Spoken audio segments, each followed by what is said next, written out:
Assalamualaikum warahmatullahi wabarakatuh. Salam sejahtera bagi kita semua. Apa kabar anak-anak? Semoga kalian di rumah selalu sehat ya. Senang sekali kita dapat bertemu dalam mata pelajaran Bahasa Indonesia. Walaupun kita belajar secara daring, tetapi kalian masih semangat belajar kan anak-anak? Belajar itu sangat penting. Dengan belajar, kalian dapat menggapai cita-cita kalian dan kalian tidak boleh menyerah dalam belajar. Harus selalu melangkah maju.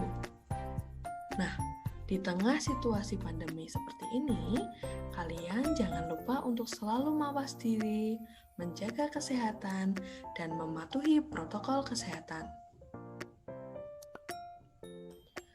Sebelum kita memulai pembahasan kali ini, pernahkah kalian memperhatikan sebuah ruang kelas? Nah, di dalam ruang kelas terdapat apa saja ya? Tentu, di dalam ruang kelas terdapat papan tulis, lemari buku, meja dan kursi, jendela dan ventilasi, serta masih banyak lagi. Nah, benda-benda tersebut merupakan komponen unsur pembangun dari sebuah ruang kelas. Jika tidak ada unsur-unsur tersebut, maka tidak bisa dikatakan dengan ruang kelas. Lalu, apa kaitannya ruang kelas dengan pembelajaran kali ini? Nah, sama halnya dengan ruang kelas, teks cerpen juga memiliki unsur-unsur pembangun karya sastra yang menjadikan sebuah cerita yang utuh. Pada pembelajaran kali ini, kita akan belajar mengenai unsur-unsur pembangun teks cerpen. Lebih tepatnya pada kompetensi dasar 3.5 yang berbunyi mengidentifikasi unsur pembangun karya sastra dalam teks cerpen yang dibaca atau didengar. Kemudian, tujuan pembelajaran dari pembelajaran ini adalah peserta didik diharapkan mampu menjelaskan unsur pembangun karya sastra dalam teks cerpen dengan jujur. Kemudian, peserta didik diharapkan mampu menentukan unsur pembangun karya sastra dalam teks cerita pendek secara tepat. Selanjutnya, apa itu cerpen? Cerpen atau cerita pendek adalah cerita berbentuk prosa yang relatif pendek.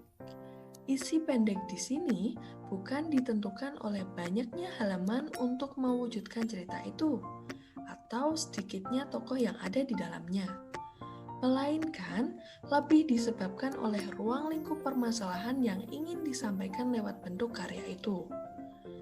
Nah, ruang lingkup permasalahan yang diungkapkan di dalam cerpen adalah sebagian kecil dari kehidupan tokoh yang paling menarik perhatian pengarang.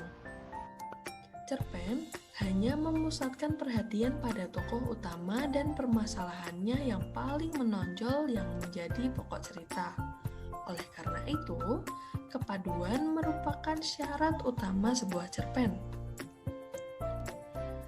Cerpen mempunyai ciri yaitu menguraikan atau menarasikan sebuah imajinasi penulis ke dalam sebuah tulisan. Cerpen juga memiliki sifat fiksi yang artinya cerita pendek tersebut merupakan rekaan, karangan, atau khayalan yang dibuat oleh penulis dalam membuat cerita tersebut. Nah, pada sebuah karya sastra terdapat unsur pembangun, begitu pula di dalam cerpen. Cerpen memiliki dua unsur pembangun. Yang pertama adalah unsur ekstrinsik. Unsur ekstrinsik yaitu unsur pembangun yang berasal dari luar cerpen tersebut. Unsur ekstrinsik ini terdiri dari latar belakang masyarakat, latar belakang pengarang, dan nilai-nilai yang terkandung di dalam cerpen. Sedangkan Unsur pembangun cerpen yang kedua adalah unsur intrinsik. Nah, unsur intrinsik ini merupakan unsur pembangun yang berasal dari dalam karya sastra. Unsur intrinsik pembangun karya sastra ini terdiri dari tema, alur atau plot, latar atau setting, gaya bahasa, tokoh dan penokohan, sudut pandang, dan amanat. Agar lebih jelas, mari kita bahas mengenai unsur intrinsik dalam cerpen tersebut. Yang pertama, ada tema. Tema adalah gagasan yang menjalin struktur isi cerita. Suatu karya sastra selalu disajikan dengan tema khusus. Tema merupakan gagasan utama yang mendasari suatu cerita atau pokok masalah yang menjadi jiwa dari cerpen tersebut. Nah, ada beberapa tema dari sebuah cerpen. Ini misalnya saja tema remaja, tema romans atau percintaan, tema perjuangan, tema pahlawan, tema kemerdekaan, tema kritik sosial dan budaya, serta masih banyak tema-tema lainnya. Kemudian unsur yang kedua, ada tokoh dan penokohan.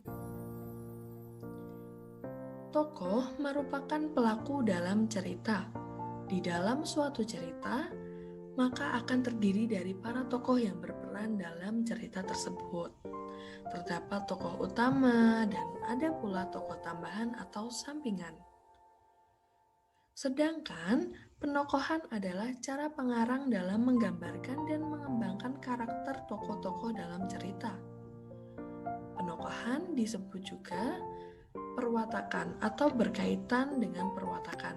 Nah, ini artinya bagaimana penyajian watak tokoh dalam cerita tersebut. Misalnya, wataknya jujur, dermawan, judes, pelit, dan lainnya. Tokoh dan penokohan ini dibagi menjadi 3 kelompok. Yang pertama ada tokoh protagonis. Tokoh protagonis merupakan tokoh utama dan atau tokoh sentral dalam cerita. Biasanya, tokoh ini menggambarkan perilaku yang positif. Kemudian yang kedua ada tokoh antagonis. Tokoh antagonis adalah tokoh yang selalu menentang atau berlawanan dengan tokoh protagonis. Umumnya, tokoh antagonis digambarkan dengan watak yang buruk. Meski tidak selalu antagonis, tetapi tetap memiliki watak negatif. Kemudian yang ketiga ada tokoh tritagonis. Tokoh tritagonis adalah tokoh penengah atau pelengkap yang sering muncul untuk menengahi konflik antara tokoh protagonis dan antagonis.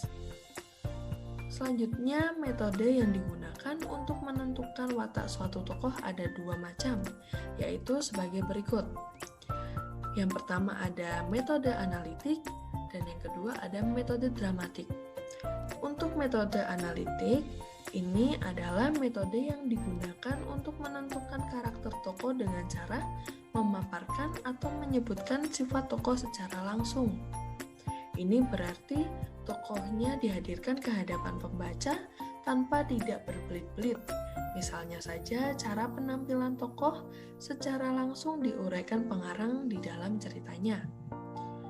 Kemudian yang kedua, metode dramatik ini digunakan untuk menentukan karakter tokoh dengan cara tidak langsung menggambarkan sifat tokoh. Penggambaran tokoh dilakukan melalui percakapan yang dilakukan oleh tokoh lain. Metode ini dapat juga disebut sebagai metode reaksi tokoh lain, berupa pandangan, pendapat, sikap, dan sebagainya. Selanjutnya yang ketiga ada alur atau plot. Alur atau plot adalah rangkaian kejadian yang membentuk suatu cerita. Tiap kejadian dihubungkan secara sebab akibat. Peristiwa satu disebabkan oleh peristiwa lain atau peristiwa satu menyebabkan peristiwa lain. Dalam membuat alur atau plot, penulis harus memperhatikan karakter atau watak tokoh yang akan diceritakan. Biasanya, semakin baik karakter tokoh, maka semakin besar konflik yang akan timbul. Jenis-jenis alur atau plot ada dua macam, yaitu yang pertama, alur maju. Alur maju yakni alurnya menceritakan peristiwa dengan cara berurutan waktunya. Jadi, ceritanya runtut berdasarkan kronologi waktu. Kemudian, yang kedua adalah alur mundur. Alur mundur atau flashback yakni ketika dalam cerita tersebut terdapat penyelaan urutan secara kronologis dengan peristiwa yang telah terjadi sebelumnya. Atau kembali lagi ke masa lampau. Selanjutnya yang keempat ada latar atau setting. Latar atau setting merupakan waktu dan tempat terjadinya suatu peristiwa yang ada di dalam cerita. Latar atau setting dapat berupa latar waktu dan latar tempat. Untuk latar waktu, ini misalnya saja ditandai dengan kata sebulan yang lalu, setahun yang akan datang, zaman purba, dan saat ini, dan lain sebagainya. Kemudian untuk latar tempat ini ditandai dengan kata di toko, di kota Bandung, di kolam renang, di teras, di rumah, dan sebagainya. Kemudian yang kelima ada sudut pandang.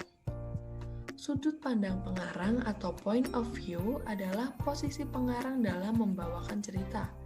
Ini menunjukkan posisi pengarang terhadap peristiwa-peristiwa yang terjadi dalam cerita.